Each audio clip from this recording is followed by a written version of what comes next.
Joining us now to review some of the headlines of today's newspapers from around the world is Arise News analyst Emmanuel Efeni. Good morning, Emmanuel. My friend. Good morning. Good morning, Rufai.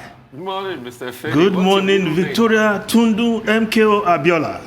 Good morning, Mr. Efeni. What's your middle name? I'd like to know it, please. Ogenekewe. Ogenekewe. Yes. Since you asked, I have to tell you. Yeah, now, you told me yesterday. let's start the review with This Day, Nigeria's newspaper of records. The lead story, 2023, is premature to zone presidency now, says PDP. Promises to address Southeast concerns, clarifies Umai's decision to leave party not irrevocable. That story emanated from this program yesterday when Kola Ologbondiyan, the PDP spokesperson, was here, and, well, he spoke from several sides of his mouth. That's my own take. And, of course, it's not surprising that his statement has made the front page of This Day, because that is the most recent, most official pronouncement from the PDP concerning zoning, still dodging the issue of zoning, as the Punch reported, the Punch newspaper. Umai's defection. PDP dodges zoning as APC woos Ugwain, Ikpeazu, Obiano, Uzodima, Okorocha, Ojikalu, others reaching out to opposition governors. We aren't disturbed. Gale of defections will soon hit the ruling party, boasts PDP. Well, you don't need to be a prophet to know that as we head towards 2023, Nigerian politicians across board will be moving in different directions, depending on where they think they can feather their nest or their interest, if you will, or where their bread will be better buttered come 2023.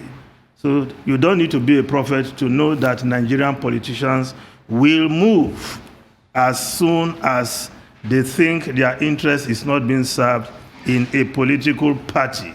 That is Nigerian. It has come to be. Now, if you look at the Daily Independent newspaper, a different story, reverse fuel price hike now. Labour tells federal government. Says there's limit to what we can bear. Nigerians will get used to deregulation, the federal government. And of course, you had the Minister of Petroleum, Minister of State for Petroleum Resources, which we heard this morning in the business segment.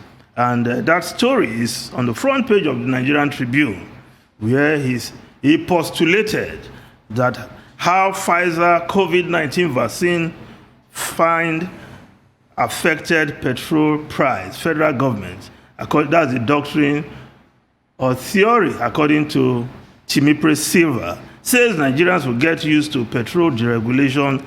NLC reject fuel price hike, demands immediate reversal, another COVID-19 vaccine. Well, our own Rotus Odiri, business guru, thoroughly debunked the minister's theory a short while ago. I don't need to say much on that. Now, the Daily Sun newspaper, the security situation, security challenges, army stretched to limit in 33 states. Senate, force police, others harp on synergy in tackling insecurity. Yes, grave situation across the country concerning the insecurity. Daily Trust newspaper further emphasized that. Daily Trust newspaper. Kidnappers blocked Kaduna-Abuja road 4 times on Sunday, villagers, according to the Daily Trust newspaper. They raped our daughters. 8 ABU students among abductees. Witnesses say more than 15 killed. Army, Kaduna government insists only 2. We are looking at Daily Trust newspaper. Bandits kill many in Igabi village. Now, the pilot newspaper, Nigerian pilot newspaper, extreme poverty screams the headline there. National Bureau of Statistics says 105 million Nigerians have slipped into extreme poverty. Inflation hit 14.23% in October, the highest in 4 years. Zamfara records the highest of over 17%. Cross River has the lowest with over 10%. Urban inflation rate increased by 14.81%. Now, the Nigerian News Direct newspaper, Rebuild Lagos, Sanwo-Olu cries to National Assembly, Federal Executive, others for help. Woos private sector for partnership, CBN to provide cheap credit for affected businesses to rebuild, restock, Oshibaju. Yes, the effort to get Lagos back after that devastating attack by hoodlums destroying businesses and government property. Now, if we look at the foreign newspapers quickly, The Guardian of UK. The Guardian of UK, the lead story, scramble for vaccine. Amid fears, Britain may miss out on supplies. The UK has already snapped up 5 million doses of the breakthrough US drug after initially opting out. Yes, the UK, according to this report, snapped 5 million doses secured for the UK within 4 hours of early release of that result. And that is how perhaps it should be. The Moderna vaccine, which it has proven to have 95% efficacy, and together with the one by BioNTech, it is estimated that 1 billion people will be vaccinated across the world by the end of next year. Nigeria, depending on Gavi Alliance, as we have heard from the director of the NCDC, well, other countries are making their order now. But hopefully, other candidates will emerge to flood the world with vaccines. Russia, Sputnik is there. Chinese must be doing something quietly, but it's good we also make our orders so that Nigeria can be part of this vaccination when it commences eventually. Now, if we look at the Washington Post newspaper, also on Moderna vaccine displays promise. Early analysis shows 95% efficacy. Of course, there's another story also on the front page of the Washington Post.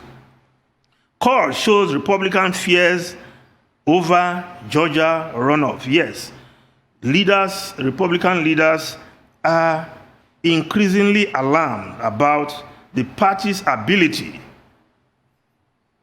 come the runoff in the 2 Senate seats in Georgia, which will take place in early January. And of course, many of them are saying, these leaders are saying that President Trump's recent conference call is a burden to the party in that election. And it will be difficult, perhaps, to stave off the challenges from the Democrats. The race to get that 2 seats. If Republicans get it, of course, they will continue to control the Senate. If the Democrats get it, then they will control both Senate and the House of Representatives. And I think that is the ideal Joe Biden would be looking for in order to govern smoothly after 4 years of Trump's rascality. Ruben, Rufai, Tundu, let's have your take, Tundu. I mean, real quickly, I'm looking at that Georgia. Sorry. But go ahead. I'm looking at that Georgia race, and I really want John Ossoff to win it. The Democratic Party, the incumbent Republican candidate, David Perdue, There's been lots and lots of cases of corruption against him and the likes. And I just think John Ossoff would bring in a fresh new wave. He's just 33 years of age, and he should be able to flip that seat. Also, if Warner can flip that seat, I'll be very happy when the runoff happens on the 5th of January in Georgia. Well, but we hope that President Trump will face the reality and concede. But let's see what happens. That's all on the news headlines. Thank you very much, Emmanuel Efeni.